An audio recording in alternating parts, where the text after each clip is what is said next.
ஒருவன் எனக்கு ஊழியம் செய்கிறவனானால் என்னை பின்பற்ற கடவன். நான் எங்கே இருக்கிறேனோ அங்கே என் ஊழியக்காரனும் இருப்பான். ஒருவன் எனக்கு ஊழியம் செய்தால் அவனை பிதாவானவர் கனம் பண்ணுவார். யோவான் 12:26.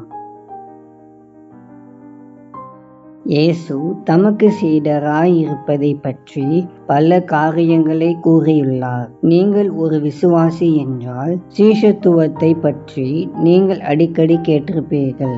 ஆனால் ஒரு சீடராக இருக்க நாம் இயேசுவுடன் நேரத்தை செலவிட வேண்டும். எந்த உறவிற்கும் நாம் எவ்வளவு நேரம் கொடுக்கிறோமோ அவ்வளவு அதிகமாக அந்த நட்பு பலப்படும். இயேசுவுடனான நம்முடைய உறவிலும் இதுவே உண்மை. நீங்களும் நானும் இயேசு கிறிஸ்துவுக்கு ஒரு பகுதி நேர சீடராக இருக்க முடியாது.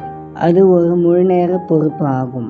இயேசு இன்று உடல் ரீதியாக இங்கே இல்லை என்று நமக்கு தெரியும். அப்படியானால் நாம் எப்படி அவருடன் நேரத்தை செலவிட முடியும்? அதற்கான ஒரே வழி என்னவென்றால் அவருடன் தொடர்ந்து பேசுவதுதான்.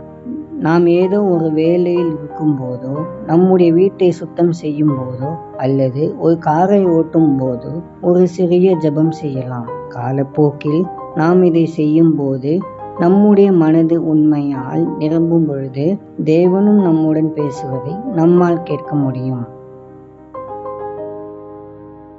அன்பின் பரலோக தகப்பனே, இந்த நல்ல நாளுக்காக உமக்கு நன்றி. ஆண்டவரே, நாங்கள் உம்மீது அன்பு கூர்ந்து உம்முடன் நேரத்தை செலவிட எங்களுக்கு எப்பொழுதும் உதவி செய்யும். நீர் எங்களோடு இருக்கின்றீர் என்பதை எப்பொழுதும் நாங்கள் உணர்ந்து கொள்ள எங்களுக்கு கிருபை தாரும். கர்த்தாவே, நாங்கள் உண்மையுள்ள சீடர்களாக இருக்க எங்களை அர்ப்பணிக்கின்றோம். நீர் எங்களோடு இருந்து பாதுகாத்து எங்களை வழிநடத்தும். இயேசுவின் மூலம் ஜெபிக்கிறோம் பிதாவே. ஆமேன்.